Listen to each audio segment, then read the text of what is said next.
Raja Daulah Fatimiyah ingin curi jasad Nabi Muhammad SAW. Al-Hakim bi Amrillah merupakan seorang Raja Daulah Fatimiyah. Ia merupakan raja yang beragama Islam namun menyimpang dari ajaran-ajaran Allah. Al-Hakim berniat mencuri jasad Nabi Muhammad untuk menarik perhatian dunia kepada dirinya dan negerinya. Upaya yang dilakukannya gagal karena terjadi angin besar di Madinah dan terjadi gempa pada malam harinya. Setelah upaya pertamanya gagal, Raja Al-Hakim menyusun kembali rencana untuk mencuri jasad Nabi Muhammad lagi.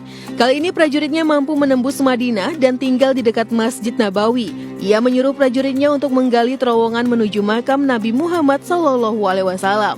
Namun rencana keduanya gagal karena di tengah-tengah prajurit menggali terowongan terdapat seruan Nabi kalian akan digali kuburnya. Hal itu membuat masyarakat melakukan penyelidikan dan mendapati utusan Al-Hakim berusaha untuk menggali terowongan di dekat Masjid Nabawi menuju makam Nabi Muhammad SAW. Utusan Al-Hakim bi Amrillah dihukum dengan cara dibunuh. Rencana pencurian oleh penguasa Eropa. Pada tahun 1164 atau 557 Hijriah terjadi upaya pencurian jasad Nabi Muhammad oleh penguasa Eropa.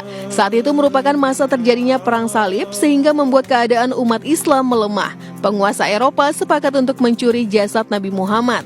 Dua orang menyamar ketika musim haji untuk mencuri jasad Nabi Muhammad. Mereka menyewa kamar di dekat Masjid Nabawi dan membuat lubang menuju makam Nabi Muhammad.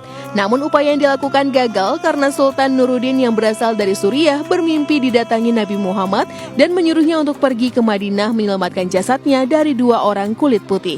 Nuruddin datang ke Madinah dan mendapati dua orang yang berusaha menggali terowongan menuju makam. Kedua orang utusan penguasa Eropa itu dibunuh dan jasadnya dibakar di luar Masjid Nabawi.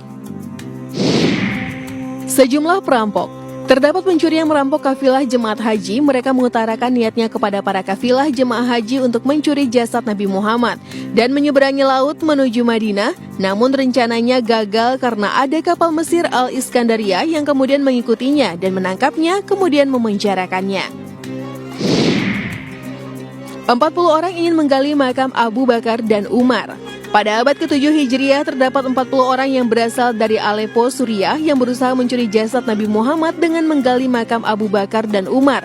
Mereka menyogok gubernur Madinah dengan membukakan kamar di mana makam Rasul berada.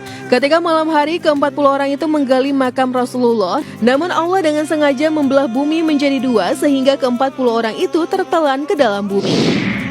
Pemirsa, itulah tadi beberapa orang yang ingin mencuri jasad Nabi Muhammad.